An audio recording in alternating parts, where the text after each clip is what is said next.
Don't screw it up, Merritt. Hey, welcome to 2717. Welcome back to 2717. Today we're going to talk about time killers. I want you to achieve everything God has called you to achieve and max out your life. Tune in today. We're going to talk about the things that could derail that. 2717, let's go now.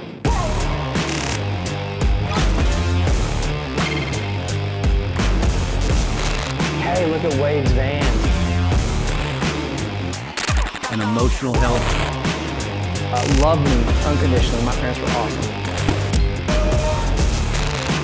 So we can help others. Today, we're going to talk about the killers of our time. Time killers. So last week, Merritt, we spoke about time management, right? Yep. Talked about how to really control our time and how to be effective in our daily productivity. So we touched a little bit on this, but we both felt really important to talk about the actual time killers. Like, what is it that's going to keep us from achieving, the things in life that we want? Well, it's our freaking time, right? I mean, we've got to control our time. And so I think we've got some really good stuff to talk about. Different topics, different ways to help you. So I'm going to kick it off to you. You bet. Yeah, okay. Well, I think the first thing, Wade, I wanted to do is just kind of the basic things. These are things, we're going to get into some other stuff. These are the basic things that I think for all of us can kind of trip us up a little bit, even if you're, really working hard to not waste your time. Number one is a little TV is okay. Too much TV, not so good. The classic case we talked about just a minute ago, binge watching, my wife and I got sucked into one of these things a few years ago. Her sister said, hey, you got to watch this show. And I mean, I don't even know what it was, some kind of country western theme thing. Yeah. It's probably what is it with Yellowstone? I bet it's Yellowstone. It was like Yellowstone. Yeah. But my wife, I mean, she wasn't even like, she would sleep like 2 hours. I mean, she'd watch this stuff all night. I'm like, are you still watching this show? What are you doing? What's wrong with you, right? You know what did that to us? COVID. I know, yeah. It's all COVID. Yeah, I think it did. It did mess us up. But anyway, so too much TV, too much video games. I'm not a gamer. Yeah. I know there's a lot of people out there that play video games. They'll spend 3 or 4 hours a night. Right. Easy. Yeah. Again, playing a little bit of video game, no big deal. Binging 4 hours a night, right? That's going to derail your life. Number three, and we were laughing, talking about a good buddy of ours. I've got a good friend of mine, and he's not the only one, but it's one I'm thinking of right now. Every time his phone rings, buzzes, or dings, he grabs it. I can't carry on a conversation because there's just constant distraction. That's not going to lead to greatness. Again, we're talking about time management killers. Constantly checking email and text messages. Social media right now, it's the reels. I mean, I love them. Like, I can get caught up in these reels, and 2 hours later, you're going, "What in the heck just happened?" Right? We're 2 hours ago. Multitasking. We talked about that a little bit. The idea of being able to juggle 100 balls at one time and be effective. It's not true. I know we have to do multitasking at sometimes, but it's not the way.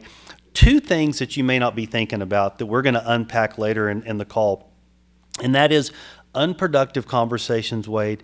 And where I see most of these that I'm talking about is their gossip type conversations.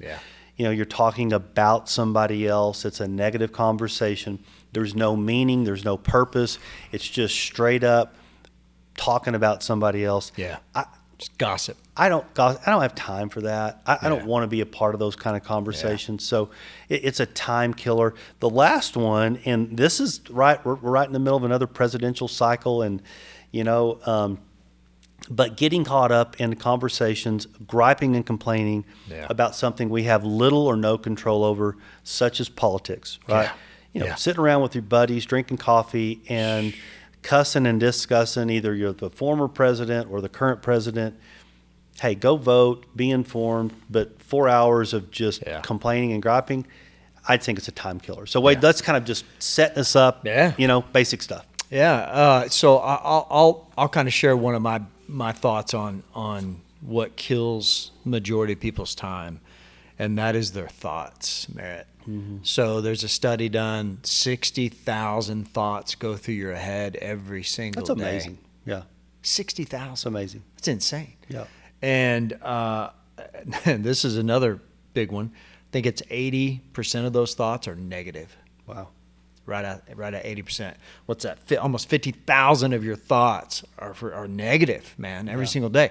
So how in the heck are we supposed to focus on the good things in life, stay positive, right? And manage our time whenever the thing that controls everything we do right here is bombarded with automatic negative thoughts, with called ants, right? Yeah.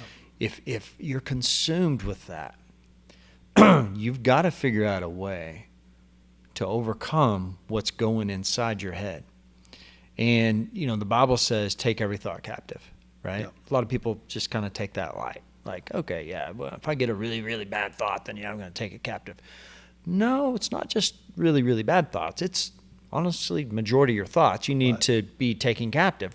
If you have 60,000 thoughts and 80% of them are negative, sounds like you need to take a lot of thoughts captive, right? Yep. And so when we do that and we're conscious in the moment about what we're thinking, because you can go down you're talking about a rabbit trail. Yeah. We both know people that get crazy about politics. Yep. I mean, they'll spend 4 or 5 hours a day flipping out, ranting and raving, scrolling on social media about politics. Doesn't matter whichever side you're on. People go crazy about that. Yep. That's not taking your thought captive. That's a time killer. That's right. It's a time killer. Yep. If you spent that time focusing on your marriage, your kids, your physical body, your mental health, your business, are you kidding me? You'd be in the top 1%, man. Right. Top 1%, right? Yep, 100%. So,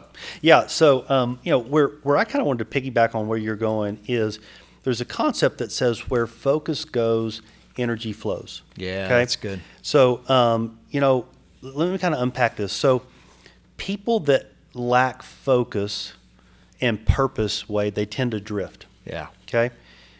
Drifting is the foundation of poor time management, right? And so as we begin to think about, I believe that for a lot of us, the lack of true focus, intention, like pursuing whatever that thing is that you've been called to pursue, to become, all those things, that a lot of the time killers and poor time management come from a lack of focus. Yeah. And, so it's like, well, so what do I do? I mean, okay, yeah, I think I may have a lack of focus. I don't know what to do. Yeah.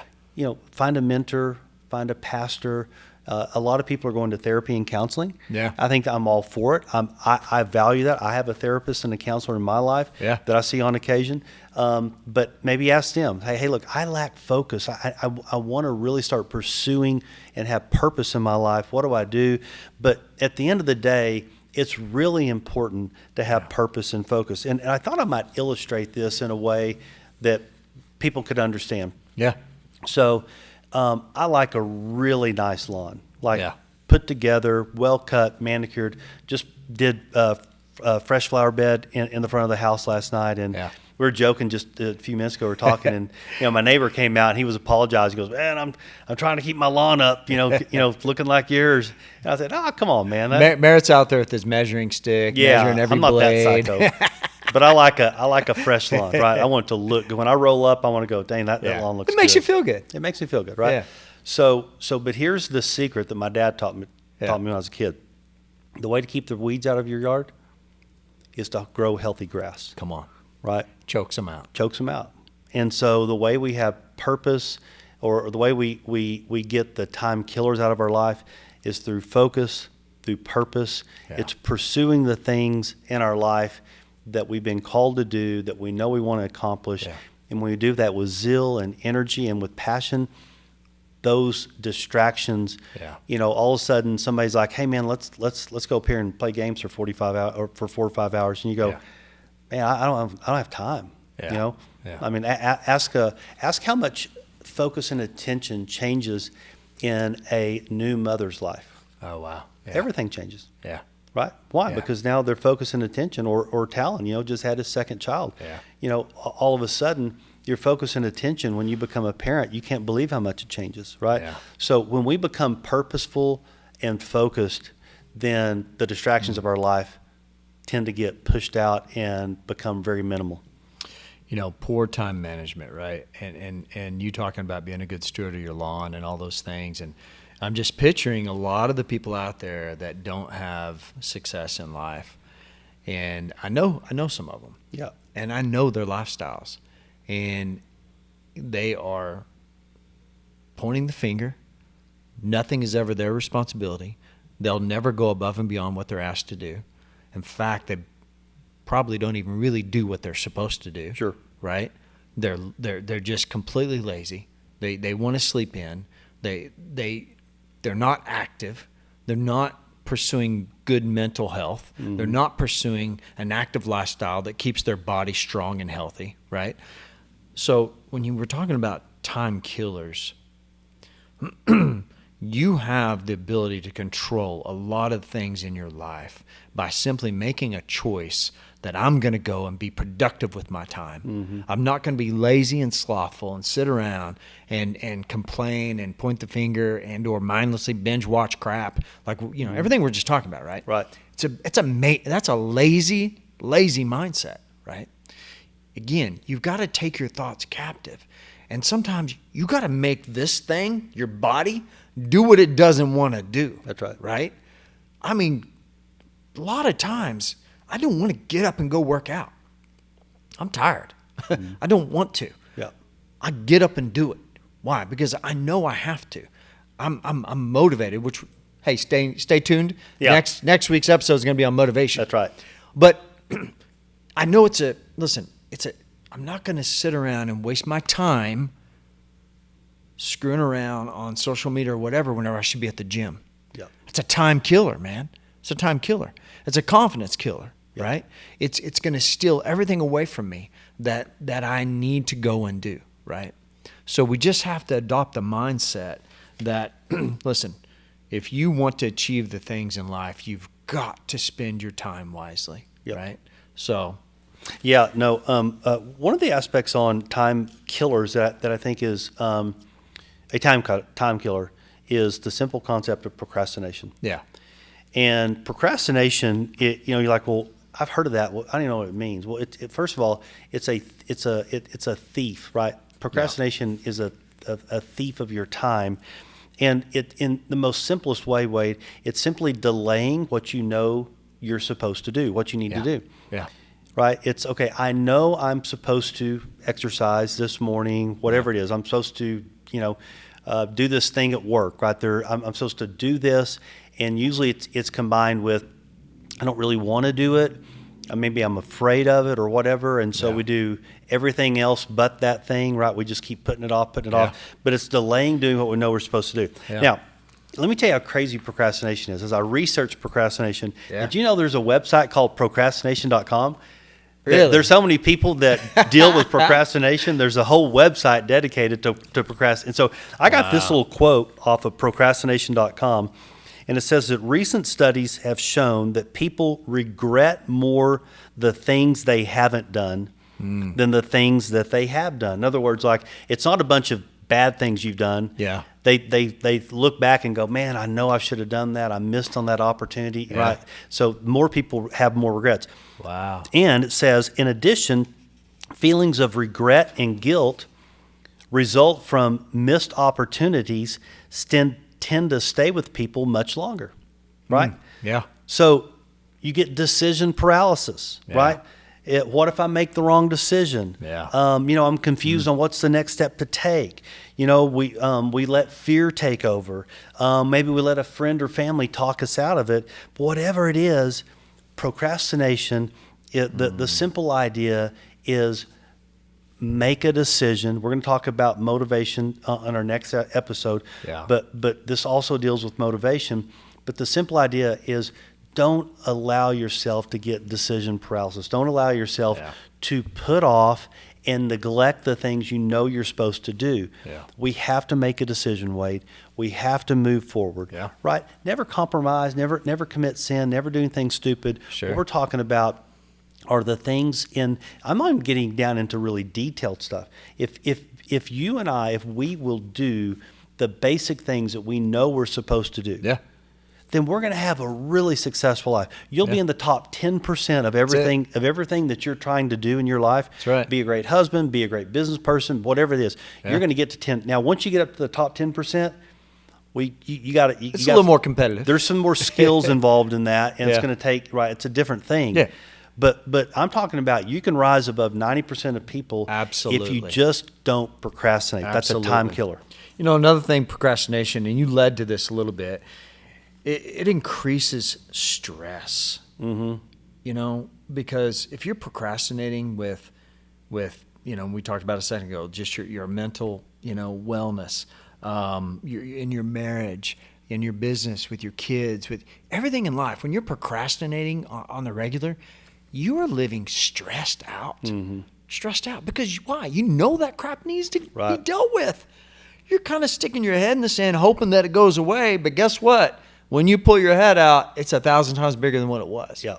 Because you keep putting it off. I don't know if there's a worst time ever that we've lived in where more people procrastinate. I don't know, Merritt. Yeah. I deal with a lot of people, and the big common denominator I see is they keep putting crap off, man. Mm-hmm. Little things like, how many people out there your inspection stickers are out? They procrastinate that stuff, man. It's those little things that you do every single day that you keep putting off, that all of a sudden it builds up, and then you're just like, my life is a mess. And it all started with that one little decision I'll put it off till tomorrow. I can get to that tomorrow. That should never come out of your mouth. Yeah. Right? To live an extraordinary life, Wade, simply do the things that most people are not willing to do, and most people, as you said, procrastinate. Yeah. Don't procrastinate.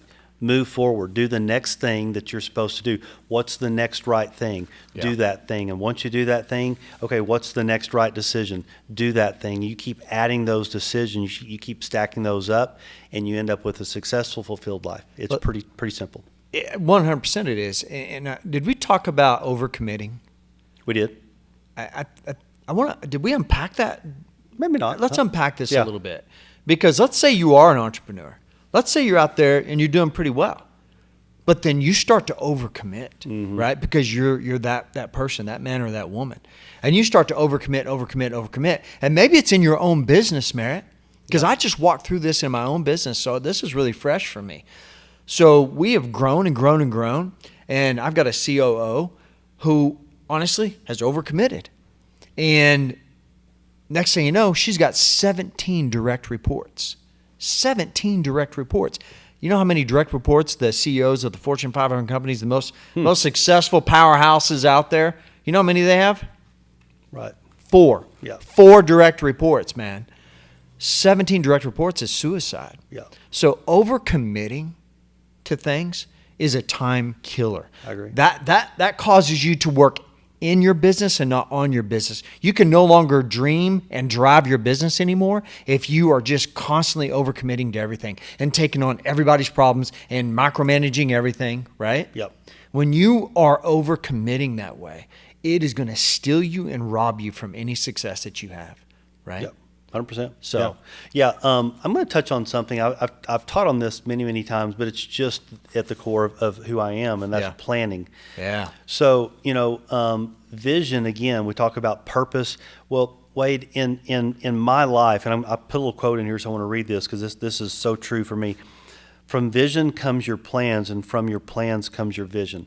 Mm-hmm. What I mean by that is my whole life is writing down the vision, making the plan, walking out the plan, and then making adjustments along the way. It's an ebb and flow. It's God begins to show the way, unveil the way, and it's just like you're walking down this road with Holy Spirit, with the God, and He's showing you the way, and you're just kind of ebbing and flowing as things are coming at you. So you make your plans, you submit those to the Lord, you begin to walk those out, pursue those things, and then you get the proverbial sidetracks and the things that happen. But it begins to unpack. But one of the things that I have found is that distractions and time killers come, they're constantly trying to attack you. It's a part of life. It is, I had a conversation earlier with somebody, and I shared with him because they were we were kind of unpacking some of this. Yeah. And I said, one of the things I used to struggle with was because I have a pastor's heart. I don't know if you know your personality type, but you do my personality test. I am pure pastor, right? Yeah. And I love people and I want to help people. Yeah. And one of the places that I would get trapped is somebody would come in and they would say, well, what you should do, and then they would proverbially put me in this trap, and it was almost a guilt situation, and I would get myself in the middle of something that wasn't purposeful. Yeah. It wasn't part of the plan. It wasn't a bad thing, but I got myself into something that wasn't part of the vision, wasn't part of the plan. It wasn't anything God's been saying to me. It was something that somebody stacked onto my plate. I'm going, well, okay, yeah, I am a pastor, and yeah, I am an elder, and yeah, maybe, and finally I'm like, oh, wait, this is not what I'm called to do. This is not, and just because you say I should doesn't mean that I should. Yeah. And I've had to politely tell people, hey, that's not what I do. Yeah. There's other people that Learning do how to this. say no. Yeah, exactly. Yeah.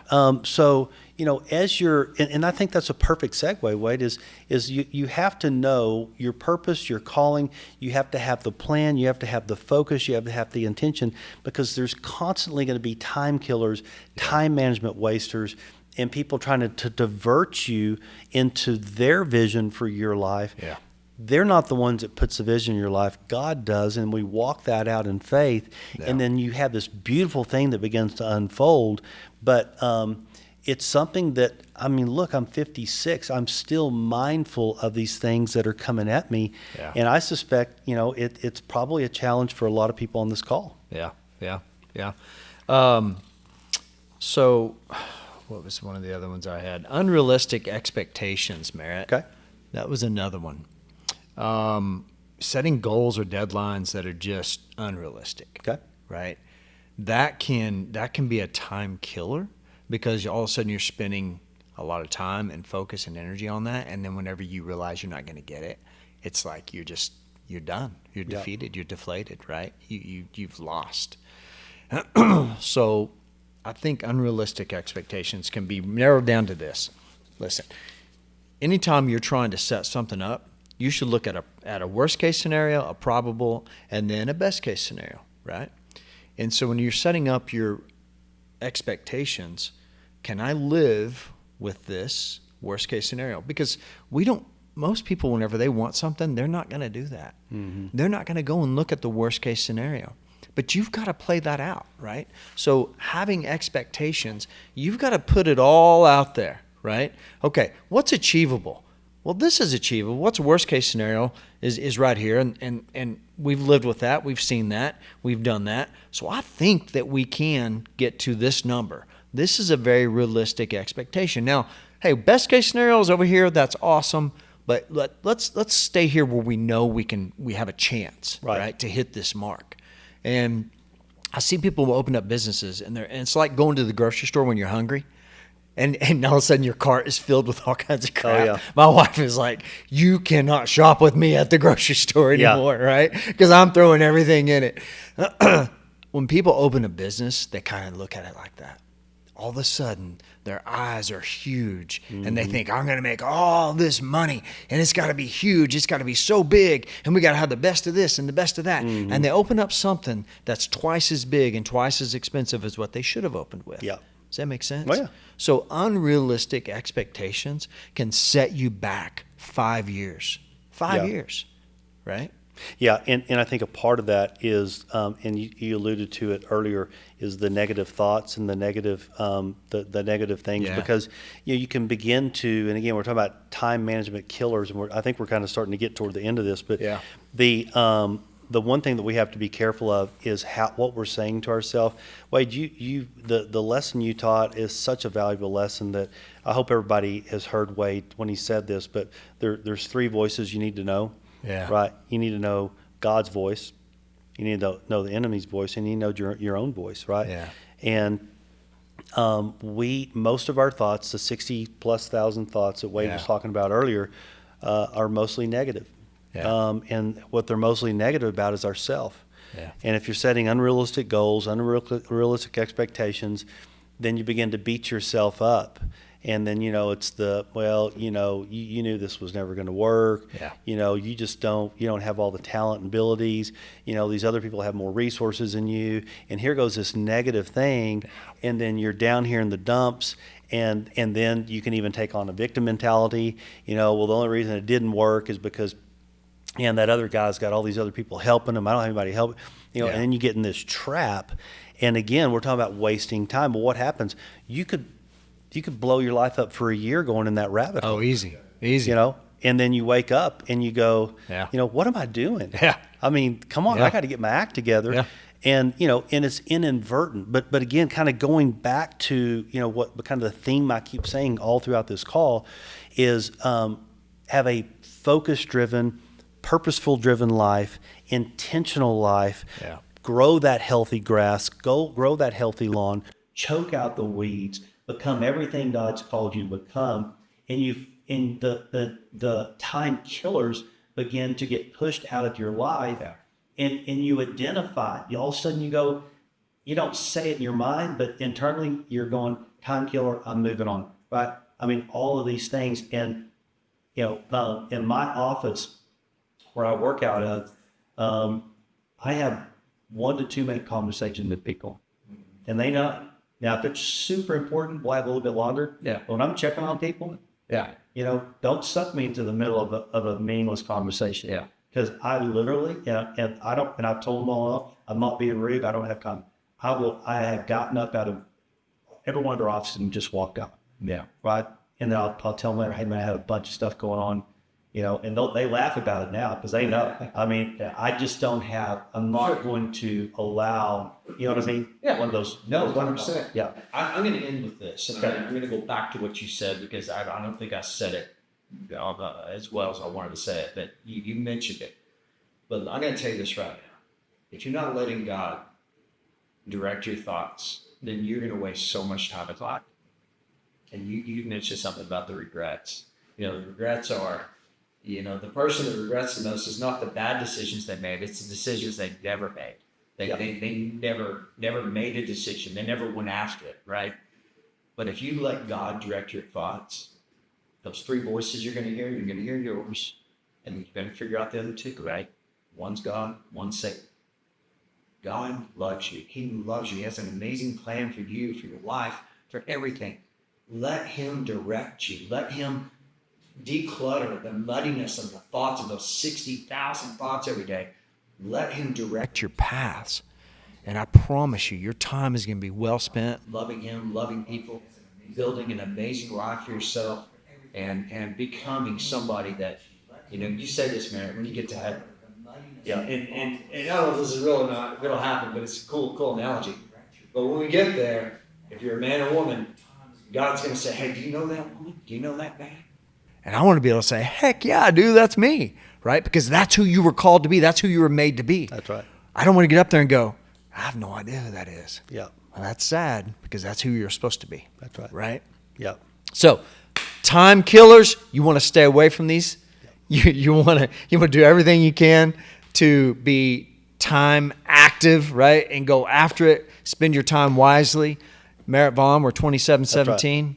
And man, if you like this episode, please subscribe. Tell somebody about it. And we'll see you guys next time. Peace out. See you next time.